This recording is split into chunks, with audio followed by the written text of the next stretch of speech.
Surat civil હોસ્પિટલમાં નવજાત બાળકીની સારવાર દરમિયાન બાળકીને હોસ્પિટલમાં રહેવા જઈ બીમાર માતા અને સ્નેહીજનોનો ચાલ્યા ગયા હોવાનો કિસ્સો સામે આવ્યો હતો। સિવિલ સૂત્રો પાસેથી મળતી માહિતી પ્રમાણે નોર્મલ ડિલિવરી સાથે અધૂરા મહિને જન્મેલી બાળકીની સારવાર અર્થે દાખલ કરાઈ છે, જે દરમિયાન બાળકીને હોસ્પિટલ રહેવા દઈ બીમારી માતા અને સ્નેહીજનીઓ ચાલ્યા ગયા હોવાનો કિસ્સો સામે આવ્યો હતો। નવજાત બાળકીને શ્વાસ લેવામાં તકલીફ હોય અને સારવાર ચાલી રહી હતી, જે દરમિયાન માતા પણ બીમાર પડી હતી। ત્યારે હાલ તો બાળકી હોસ્પિટલમાં તબીબીની દેખરેખ હેઠળ છે, ત્યારે અંગે પોલીસને પણ જાણ કરાઈ છે। અત્રે ખટોદરા પોલીસ સ્ટેશનમાં આવેલ વિસ્તારમાં આવેલ સિવિલ હોસ્પિટલની અંદર બનાવ એક પ્રકારનો બનેલો છે કે તારીખ 8/12 પહેલાંથી એક બાળક નવજાત બાળક ટ્રીટમેન્ટ માટે કામરેજ CHCથી અહીંયા દાખલ કરવામાં આવેલું।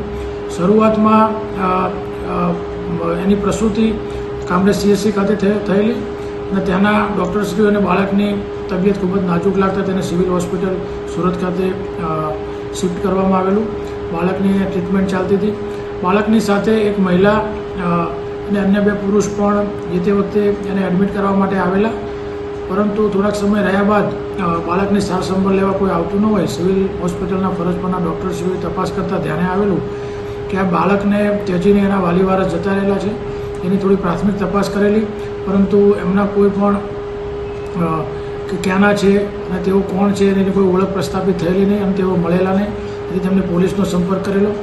આ બાબતે ખટોદરા પોલીસ સ્ટેશન દ્વારા પણ ઘણી તપાસ કરવામાં આવી અને પ્રાથમિક દ્રષ્ટિએ તપાસમાં તેઓ બાળકને ત્યજીને જતા રહેલા છે આવું ધ્યાને આવતા ફરજ પરના ડૉક્ટરશ્રીની ફરિયાદ લઈને ખટોદરા પોલીસ સ્ટેશન ખાતે IPC 317નો ગુનો રજીસ્ટર કરવામાં આવેલો છે અને આ ત્યાં CCTV ફૂટેજ પણ ચેક કરવામાં આવે છે, જેમાં એક મહિલા દેખાય છે, જે અજાણી મહિલા વિરુદ્ધ આ ગુનો દાખલ કરવામાં આવ્યો છે, જેની તપાસ કામરેજ ખાતે પણ કરવામાં આવી છે, તેમજ મૂળ મહારાષ્ટ્રના કોઈ ગામના હોય એવું જાણવામાં આવ્યું છે, ત્યાં પણ તપાસ કરી છે, પરંતુ હજુ સુધી કોઈ વિગત આમાં પ્રાપ્ત થઈ નથી અને વધુ તપાસ ચાલુ છે।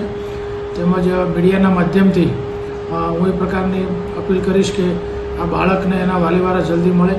આ જે મહિલા દેખાય છે એની કોઈ પણ ઓળખ કોઈ પણ જગ્યાએ દેખાયા હોય તો ખટોદરા પોલીસ સ્ટેશન ખાતે અથવા સુરત સિટી કંટ્રોલ રૂમ ખાતે જાણ કરવામાં આવે તો ખૂબ જ ઝડપથી આ બાળકના વાલીવારસને શોધી શકાય અને તેના વાલીને સોંપી શકાય।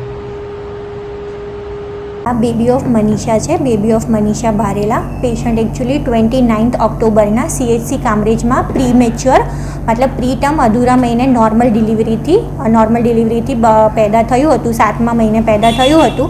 બાળકને શ્વાસ લેવામાં તકલીફ હતી તો CHC કામરેજથી ન્યૂ સિવિલ હોસ્પિટલ સુરતમાં મોકલવામાં આવ્યું હતું। ત્યાં કેઝ્યુઅલ્ટીમાંથી પછી સુરતના SNCUમાં બાળકને ભરતી કર્યું હતું। બાળકને આવ્યું ત્યારે શ્વાસ લેવામાં તકલીફ હતી એટલે ઇનિશિયલી બબલ CPAP કહેવાય એવી રીતને ઓક્સિજનનું મશીન આવે એના પર રાખ્યું હતું। ધીરે ધીરે બાળકનું શ્વાસ ને બધું સારું થવા માંડ્યું અને ધીરે ધીરે બાળકને દૂધ આપવાનું ચાલુ કર્યું।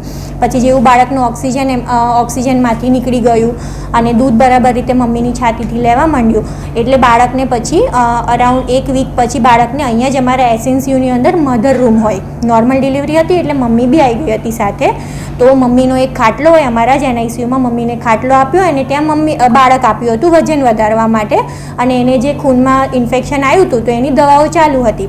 પછી ત્યાં મમ્મી પાસે દૂધ માટે જ હતું તો ત્યાં બરાબર રીતે મમ્મીએ પછી દૂધ તો પીવડાવતા હતા, પણ ત્યારે એકવાર એને બાળક થોડું દૂધ એનું શ્વાસમાં જતું રહ્યું હોય એવું લાગ્યું એટલે બાળકને પાછું શ્વાસ લેવામાં તકલીફ વધી હતી એટલે બાળકને પાછું અંદર ક્રિટિકલ રૂમમાં SNCUના અમારે સુરતના SNCUના ક્રિટિકલ રૂમમાં અંદર બાળકને લીધું હતું। તો બાળકને ત્યારે શ્વાસ લેવામાં વધારે તકલીફ હતી તો વેન્ટિલેટર પર મૂક્યું હતું।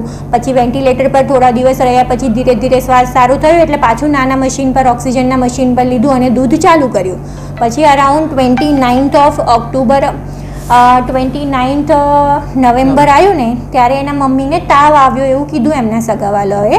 તો તાવ આવ્યો એટલે મેં કીધું કે અમે મમ્મીને મેડિસિનમાં બતાવવા લઈ જઈએ છીએ અને મેડિસિનમાં પછી એ લોકો લઈ ગયા અને ત્યાં 6B વોર્ડમાં મમ્મીને દાખલ કરી હતી। પછી એમના સગાવાલા આવતા હતા પણ દિવસમાં 1-2 વાર, પછી દૂધ લઈને નહોતા આવતા તો અમારા પાસે મિલ્ક બેંક છે, અમે લોકોએ મિલ્ક બેંકનું ફોર્મ ભર્યું અને બાળકને અહીંના મિલ્ક બેંકમાંથી બીજી મમ્મીનું દૂધ આપવાનું ચાલુ કર્યું કેમ કે એની મમ્મી બીમાર હતી, દાખલ હતી, એમને દૂધ નહોતું આવતું। પણ પછી 3-4 દિવસ એમના સગા જે નિરંતર આવ્યા નહીં, વારે વારે બાળકને જોવા કે કોઈ શું કહેવાય અમે બાળકનું કન્ડિશન કેવી છે એવી ડેઈલી સગાને સમજાવીએ તો સગા એના માટે આવતા નહોતા. કરન્ટલી 3 દિવસ નહીં આવ્યા તો પછી અમે અમારી રીતે જોયું, છાનબીન કરી. અમને એટલી તો ખબર હતી કે મમ્મી મેડિસિનમાં દાખલ છે, તો અમે ત્યાં જઈને જોયું તો એ લોકો મમ્મી ત્યાંથી બી ચોપડા પર એવું હતું કે ભાગી ગયા છે. મમ્મી ત્યાંથી ભાગી ગયા હતા એવું જાણવા મળ્યું એટલે પછી અમે તરત જ પોલીસ જાણ કરી અને એમએલસી કેસ કર્યું હતું.